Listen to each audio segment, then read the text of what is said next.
I got the invitation 2 weeks before the party. Glossy cardstock, gold cursive font, and a little line at the bottom that read, "Formal attire only. We're celebrating greatness." I knew exactly who had written that line. My younger sister Ava, the newly minted graduate in business administration, the family's golden girl. I stared at the envelope for a long time, then set it on the kitchen counter next to a basket of groceries I'd just bought after my shift. 10 hours behind a register, then a second job delivering flowers until sunset. My feet were sore, my back ached. But somehow that envelope managed to sting worse than both. It wasn't that I didn't want to go. It was that I didn't know if I could handle another evening of pretending I belonged. See, in my family, success comes with a specific look. A polished LinkedIn profile, expensive handbags, and Instagram-worthy vacation photos. I had none of those.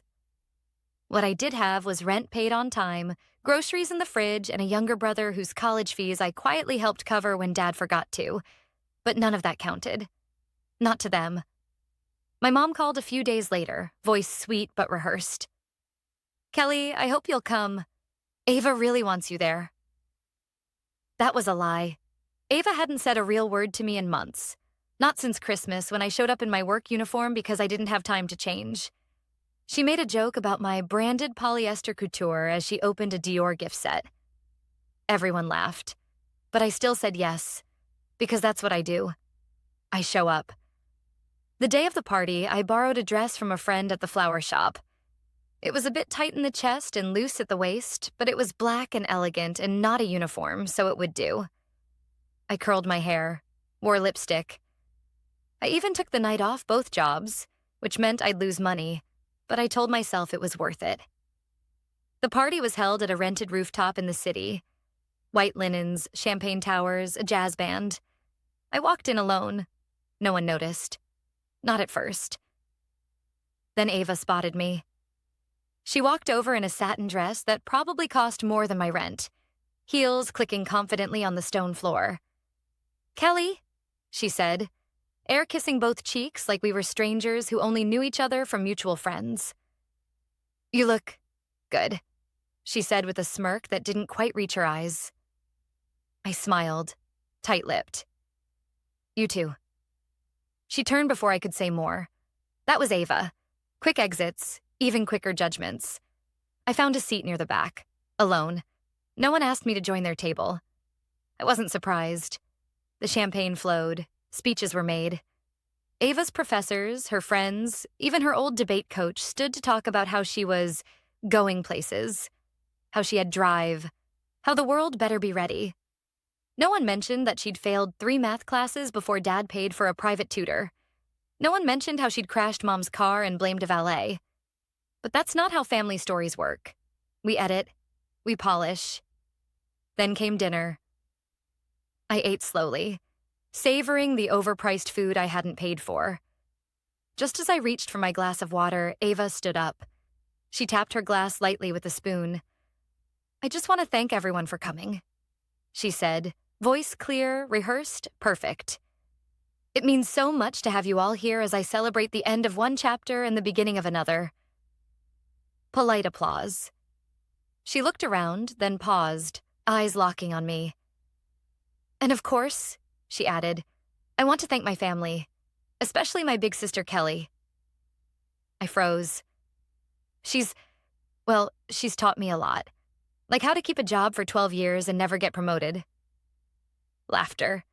Real laughter. My uncle actually slapped the table. Ava smiled. "Imagine being 30 and still a cashier." She said it like a compliment, like it was funny. It wasn't. Then my dad chimed in, wine glass in hand. "Some of us move up," he said, grinning. "Others stay behind." More laughter. Mom gave a tight smile. My brother stared at his plate. I wanted to sink into the floor. The sting hit hard. Not because I was ashamed of my job, but because of who said it. Family. The people who were supposed to know better. And just when I thought it couldn't get worse, a voice rose from the other end of the table. Calm, clear. "To the woman who pays all our salaries." Heads turned. It was my boss. I didn't even know he was coming. He stood holding his glass. "To Kelly," he repeated. "The woman who owns the company you all think she just works for." Silence.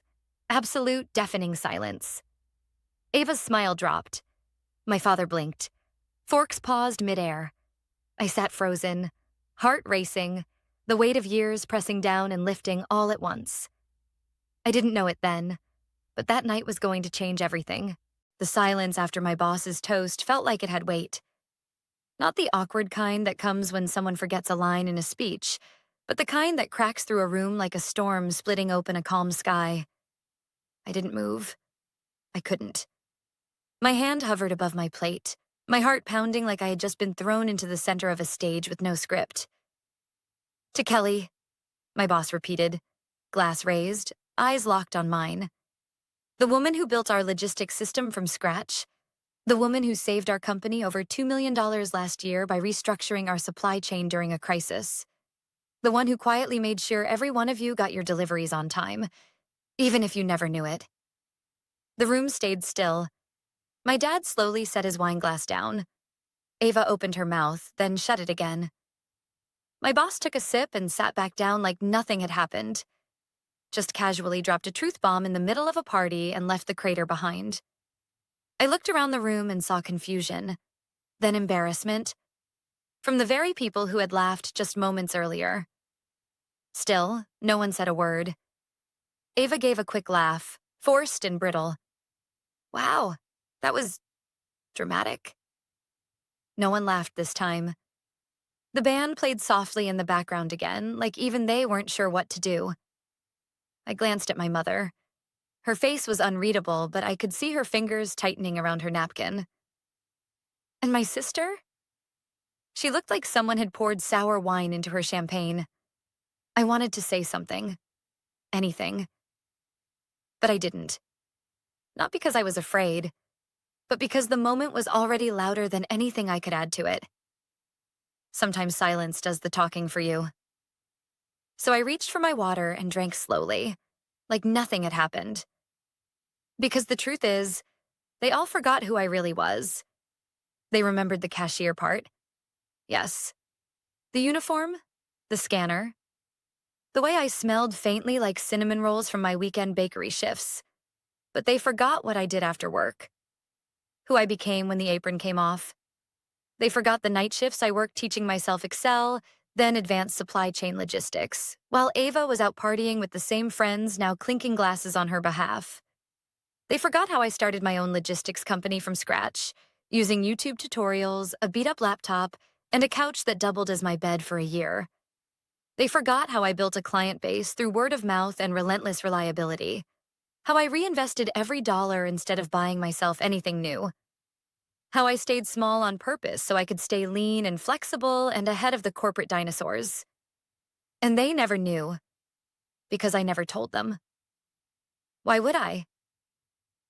The few times I tried to explain what I did, I got blank stares. My father once said, "So, you deliver packages?" And when I clarified, he nodded like he understood, then told someone I drove trucks for Amazon. So I stopped trying. I let them believe what they wanted. I didn't correct them when they called me just a cashier or the dependable one, like it was both a compliment and a pitying shrug. I kept my head down, focused on my work, paid my taxes, built my company one contract at a time. But that night, as I watched their faces shift, from arrogance to confusion to something dangerously close to shame, I realized something. They didn't forget who I was. They never bothered to find out. My success hadn't happened in secret. It had happened quietly. And in a world where noise is currency, quiet work is often mistaken for no work at all. But my boss knew, because he saw the nights I stayed late to help him rework his projections when the market tanked. He saw the emails I sent at 2 a.m. with new optimization plans. He saw the way I treated everyone on our team like they mattered. Because I had once been overlooked too. That's why he showed up. Uninvited. Unannounced. Because he knew the room I was walking into wouldn't see me unless someone forced them to. And he was right. After dinner, people started approaching me. Not many, but a few. My cousin Josh, who once called me the family turtle, said, "Didn't know you were running stuff like that. That's impressive." His girlfriend nodded awkwardly beside him. My aunt offered me another glass of wine and said, "You always were the quiet achiever." Like that suddenly made everything okay. But I didn't need their compliments. I wasn't hungry for their approval anymore. That night didn't mark the beginning of my transformation. It marked the moment they were finally forced to see it. And Ava? She didn't come over. She just stared from across the room, sipping her champagne like it had betrayed her. But I knew better. Her problem wasn't that I was still a cashier at 30. Her problem was that I had been, and still outran them all. The party thinned out slowly after dinner, like people weren't quite sure how to leave. Or maybe they were trying to recover the vibe that had shattered so abruptly. Small talk buzzed here and there, laughter felt forced, and the champagne didn't flow as easily as before. I stood by the railing of the rooftop for a moment, letting the night air hit my face. The city lights shimmered below, steady and indifferent. I liked that about the city. It didn't care who you were trying to impress. It just kept going. Behind me, I could hear the clinking of glasses and murmured apologies, pretending to be compliments. "Kelly, I had no idea." "Wow, logistics, huh? You must be so proud of yourself." As if they were all just catching up to the reality I had lived for years. I didn't respond much. Just nodded, smiled politely, and let them say what they needed to say to make themselves feel better. Because that's what it was. Guilt wrapped in awkward admiration. No one asked how I did it. No one asked why I worked 2 jobs for years. No one asked what it cost me. They didn't ask about the nights I came home so tired I forgot to eat. The weekends I skipped outings because I couldn't afford the gas and the groceries. The birthdays I spent alone, because building something from nothing means sacrificing everything. Even time with people who didn't value you to begin with. They didn't ask about the relationship that fell apart because my partner didn't understand why I kept choosing my goals over date nights, or how I once sold my car to cover a surprise tax bill and commuted 2 hours by bus while managing a growing team of drivers remotely. They didn't ask because it would have required seeing me, not just as the big sister, or the family cashier, or the quiet one, but as a whole, complex woman who chose the long road without applause. And if there's one thing my family didn't do well, it was acknowledging the parts of life that weren't pretty. I turned away from the city lights and headed back toward the main area. My mother was talking to Aunt Janice, nodding along as she always did, trying to blend in. That was her way. Go along, keep the peace, don't rock the boat. I used to resent her for it. But now I just understood that survival looks different for everyone. When she saw me approach, her eyes widened slightly. "Kelly," she said, adjusting her purse strap unnecessarily. "Your dress looks really lovely tonight." I raised an eyebrow. My mother didn't give compliments unless they came with a side of concern. "Thanks," I said carefully. She hesitated, then added, "I didn't know you'd built something like that." "You never said." "I did," I replied. "You just didn't listen." It came out sharper than I intended, but I didn't take it back. She looked down at her drink. "I'm listening now." We stood in silence for a moment. I didn't need her to apologize. I just needed her to stop pretending that her silence hadn't meant something. That her constant worry about how I looked to the neighbors, how I dressed, who I dated, hadn't shaped the way the rest of the family treated me. "You know," she said finally, "Ava's under a lot of pressure. She's still figuring things out." I nodded. So was I, at 22, and no one toasted me back then. She didn't respond, maybe because there wasn't anything to say. I walked away before she could say something empty like, "We're proud of you," because I wasn't sure it would land right. I didn't want pride. I wanted recognition. I found my boss near the bar, speaking with one of our drivers who had stopped by for a quick hello. When he saw me, he gave me a small nod. I hope you don't mind me saying something earlier, he said. I just couldn't sit through that. I don't mind, I said. I didn't know you were coming. He smiled. Your assistant sent me the invite. Said you wouldn't. I blinked. Sophie? He nodded. She said, Kelly won't tell you, but she deserves someone in that room who actually sees her. I swallowed hard. Sophie was 21, new to the company, but she already understood more than half my relatives ever did. Thank you, I said quietly. You built something people would kill for, Kelly, he said. And you did it without a roadmap. I just thought they should know. I nodded. I wanted to cry, but I didn't. Not there. Not yet. Back near the dessert table, Ava was laughing with her friends again, but the edge in her voice was different now. It was tighter. Forced. She caught my eye once, and I swear there was something in her face I couldn't read. Rage, maybe? Or fear. Because when you're always the center of attention, someone else being seen feels like a threat. I didn't go over to her. She knew where to find me. And for once, I wasn't going to shrink myself just to make her comfortable. I walked back to the railing one last time and watched the skyline shimmer again. I wasn't done yet. The party would end, but the ripple it caused was just beginning. They had laughed at me for staying behind. But the truth was, I had been building behind the scenes, brick by brick. And now, the house stood taller than any of them expected. I didn't plan on staying much longer. After my boss's toast, the party had taken on a strange new shape. Like someone had quietly rearranged all the furniture in a familiar room, and no one quite knew where to sit anymore. Conversations were shorter. Smiles didn't reach as far. And Ava? Well, Ava had stopped glowing. But just as I was about to gather my things, she found me. Hey, she said, her heels clicking sharply across the patio floor. Got a second?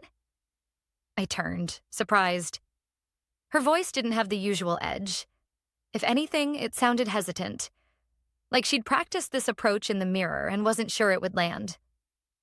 Sure, I said. She motioned toward a quieter corner of the rooftop, away from the string lights and dessert tables and family buzz. I followed, partly curious, partly cautious. For a moment, we stood side by side in silence, looking out over the city like we were tourists in our own lives. So, she began, that was unexpected. I nodded. Yeah, I didn't know you were doing all that, she said, folding her arms. Her tone was careful now, but still laced with something else. Resentment, maybe, or confusion. You didn't ask, I replied. She glanced sideways at me. You could have told me. Would you have listened? That hung in the air between us like a challenge. She looked away first. I didn't mean for my joke to come off that harsh, she added, voice softer now. It was just a bit. No, I said. It wasn't. She blinked, clearly caught off guard. It wasn't just a bit, Ava. It was layered. You knew what you were doing. And it landed exactly how you wanted it to. Until it didn't. Her shoulders tensed. I didn't raise my voice. I didn't need to. The weight of my words came from years of silence. You've always made me the example, I said. The one you rise above. The cautionary tale. I let you do that for years because it was easier than fighting you for space I was never going to be given. She shifted on her heels. That's not fair. It is. I cut in calmly. And deep down, you know it. There was a long pause. Then she said something I didn't expect. I guess I just thought I'd be further ahead by now. That admission cracked her armor a little. I mean, I have the degree, the internships, the polished resume. But I'm still waiting for an offer that doesn't treat me like a glorified assistant. And here you are, running a whole company. I didn't say anything right away. I wanted to let that settle. Ava had always been the one with the shiny milestones, the framed certificates, the Instagram likes. But now the comparison that had always favored her had flipped, and she didn't know how to sit with that. You think this happened overnight? I finally said. You think I woke up one morning and found myself successful? I bled for this. I sacrificed for this. I worked when no one was watching and kept going when no one believed in me. Her eyes dropped. And just because you didn't see it, I continued, doesn't mean it didn't happen. She looked at me, something flickering in her expression. Regret, maybe. Or the first crack in a long-held delusion. I don't know how to be okay with not being the favorite anymore, she whispered. I think I made you smaller so I could feel bigger. It was the first honest thing she'd said to me in years. I nodded slowly. I know. The thing is, I wasn't angry anymore. Not really.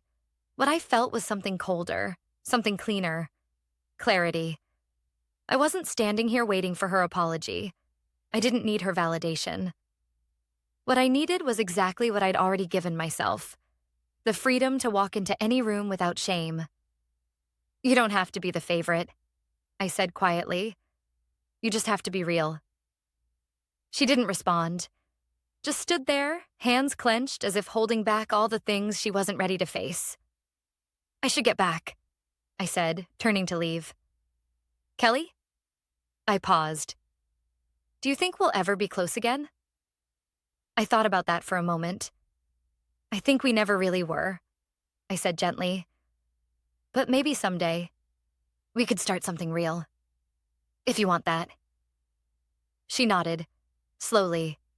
I didn't wait for her to say more. I just walked back into the warmth of the lights, the music, the people. And for once, I didn't feel like I was performing. I felt like I was finally seen. The masks were slipping one by one, and maybe, just maybe, that was the beginning of something better than pretending. The elevator ride down was quiet. Just me, my heels in one hand, and the weight of everything that had finally been said. My phone buzzed in my clutch. Twice. But I ignored it. I needed the silence more than I needed anyone's follow-up message. I needed a moment where I wasn't explaining myself or accepting hollow praise or pretending I wasn't hurt. I stepped out onto the street and inhaled. The night air was cool, and for the first time all day, I felt like I could actually breathe. My car was parked around the corner, but I didn't head there right away. I walked a block or two, letting the noise of the city surround me. It was a different kind of hum, one that didn't ask me to shrink. When I finally sat behind the wheel, I checked my phone. The first text was from Sophie. Sophie, your boss came through. Told you the universe would balance itself eventually. I smiled. The second text was from my mom. Mom, I'm sorry, Kelly. For a lot of things, I didn't know how to be different. I'm trying. I stared at the screen for a long time. She had never said those words before. Not when Dad dismissed me at the dinner table. Not when Ava made her passive-aggressive jokes. Not even when I showed up in tears one night years ago after a breakup and she simply offered me tea instead of comfort. But here it was. A sentence. Small. Imperfect. Maybe even too late. But it was something. I didn't reply. Not yet. Instead, I drove home. My apartment was dark and still. I clicked on the hallway light and stood in the doorway for a minute, looking at the life I had built. The secondhand couch with the little tear in the armrest. The thrifted bookshelf filled with business books and one plant that refused to die. The small but steady reminder that every single thing in here had been earned, not handed down. There was a time when I would have looked around and seen lack. Now I saw proof. I slipped off my shoes, padded into the kitchen, and made tea. Not the fancy kind Ava probably drank. Just peppermint in a chipped mug I loved because it was mine. I sat at the table and opened my laptop, half on autopilot. I had 3 new client requests sitting in my inbox. One from a company in Boston I'd been hoping to land for months. I flagged it to respond to in the morning. Then I clicked over to our internal team chat. A new message blinked from Javier, one of our warehouse leads. Javier. Saw the speech your boss gave. Sophie shared the clip. Damn, we knew you were a badass, but... My breath caught. He posted a video. The moment, that moment, My boss raising his glass. The quiet, the stillness, the words, "To the woman who pays all our salaries." Someone had filmed it. The video had already been shared dozens of times within the team thread. Reactions flooded in. Clapping emojis, fire emojis, one gif of a mic drop, and then a comment from Leah, our head of HR. Leah, "It's wild how the people outside the company still see her as just a cashier, and yet we'd follow her into war. Respect, Kelly. Mad respect." I stared at that message, and suddenly I felt it. Not pride, not validation, but peace. They saw me. The people I built something with. The ones who knew what I did every day. They didn't care about degrees or family titles or old stories. They respected me not because of a speech, but because they had watched me earn it. And somehow that meant more than anything Ava or my dad could ever say. I closed the laptop and leaned back in my chair. For so long, I had been trying to prove myself to the wrong audience, trying to make people proud who had already decided what I was worth. But the people who mattered, they already knew. They saw every late-night email, every strategy that worked, every decision that protected jobs when cuts were coming. They didn't need me to wear a new dress or deliver a clever speech. They just needed me to keep showing up. And I did, over and over again, even when no one clapped, especially then. That night, for the first time in a long time, I didn't feel the need to be bigger, better, more. I didn't need to win anyone over or fix the past. I just needed to rest, because the fight was over. They had finally seen what I had always known. The next morning, I woke up to sunlight filtering through the blinds and the quiet hum of a world still spinning, unbothered by the drama of rooftop toasts or shattered family illusions. My phone had over 20 unread messages. I didn't check them right away. Instead, I brewed my coffee and stood barefoot on my balcony, watching the city move. People rushing to jobs, to school drop-offs, to lives as complicated as mine. None of them knew what had happened the night before, and I liked that. It reminded me how small even the biggest storms can feel once you're out of them. When I finally did check my phone, the texts were a mix. "Mom, would you come over for lunch this weekend? Just you and me? Cousin Lara, you're kind of a legend now. I had no idea. Sorry for being, well, like the rest of them. Ava, I've been thinking a lot about what you said. I'll call when I have the courage." Even my father had texted. "Dad, well, I suppose I underestimated you. That won't happen again. No apology, no ownership, just a clumsy olive branch." But for once, I didn't ache for more. I didn't feel the need to explain, to prove, to fix. I just let the words sit there, weightless. That afternoon, I went into the office. Not because I had to, but because I wanted to. I walked past the receptionist who greeted me with a grin wider than usual, past my team huddled over a whiteboard, deep in logistics planning. My office door had a Post-it stuck to it, boss mode activated.